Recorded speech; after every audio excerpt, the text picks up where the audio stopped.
Hey there, fashionistas and frugal friends. Tonight we're diving into the glamorous world of luxury brands where something doesn't quite smell like Chanel No. 5. Remember the US-China trade war?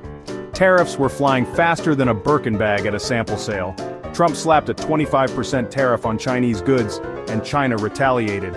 This economic tit-for-tat set the stage for a fashion face-off. Enter TikTok, the app where teenagers teach us dance moves and apparently expose the underbelly of the luxury fashion industry. Chinese factory workers and owners took to the platform, spilling the tea, or should we say, oolong, on designer brands. Videos with hashtags like #ChinaManufacturer went viral, claiming brands like Gucci, Prada, and even Lululemon were getting their products made in the same factories as cheaper brands.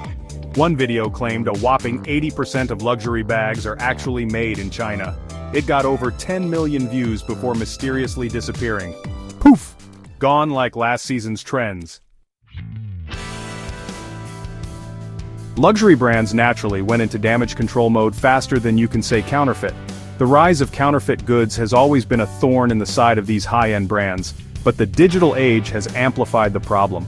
Social media platforms, especially TikTok, have become breeding grounds for fake luxury items, making it harder for consumers to distinguish between genuine and fake products. Hermes, the maker of those coveted Birkin bags with a waiting list longer than a CVS receipt, insisted their bags are exclusively made in France, by artisans no less. These artisans undergo rigorous training to ensure each bag meets the brand's exacting standards. Each bag takes 15 to 40 hours to make, according to them. This meticulous process involves selecting the finest leathers, hand-stitching, and ensuring every detail is perfect. Prada and Miu Miu chimed in, claiming Italian craftsmanship, specifically in Tuscany. They emphasize the heritage and tradition of Italian leatherwork, which has been passed down through generations. Saint Laurent also jumped on the Made in Europe bandwagon, emphasizing their French and Italian production. They highlight the importance of European craftsmanship in maintaining the quality and exclusivity of their products. Hermes even went as far as to cry foul, claiming the TikTok videos were spreading misinformation and promoting counterfeits. They urged consumers to be vigilant and only purchase from authorized retailers to ensure authenticity. Section 4. Decoding the label. So, who's telling the truth? When you see a label that says Made in USA or Made in Italy, what does it really mean? Let's look at the law, shall we? Understanding the legal framework can help us decode these labels.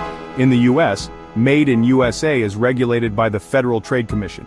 This means that all or virtually all of the product's origin must be from the US. It ensures that the product is genuinely American, from the raw materials to the final assembly. Over in the EU, it's a bit more complicated because Europe. The European Union has its own set of rules. They have something called EU Regulation 952/2013, which governs the origin of products. France and Italy, however, have their own stricter rules too.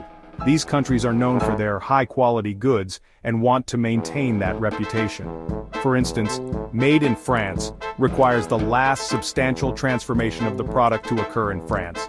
This means the final significant manufacturing process must happen there. Italy has a similar rule for Made in Italy. The final substantial transformation must take place in Italy to earn that label. But here's the catch. Nowhere in these regulations does it say anything about where the materials come from or where the initial manufacturing stages happen.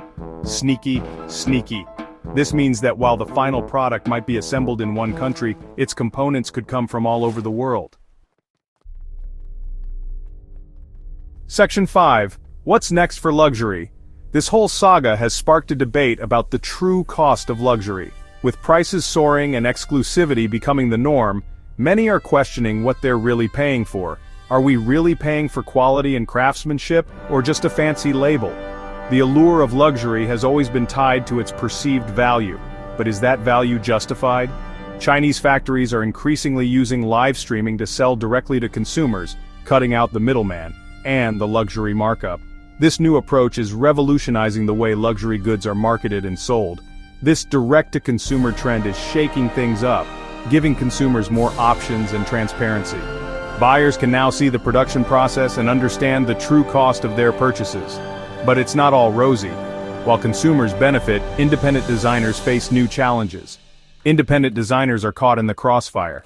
They struggle to compete with large factories and the influx of counterfeit goods. They're more vulnerable to counterfeiting and being undercut by factories selling directly to consumers.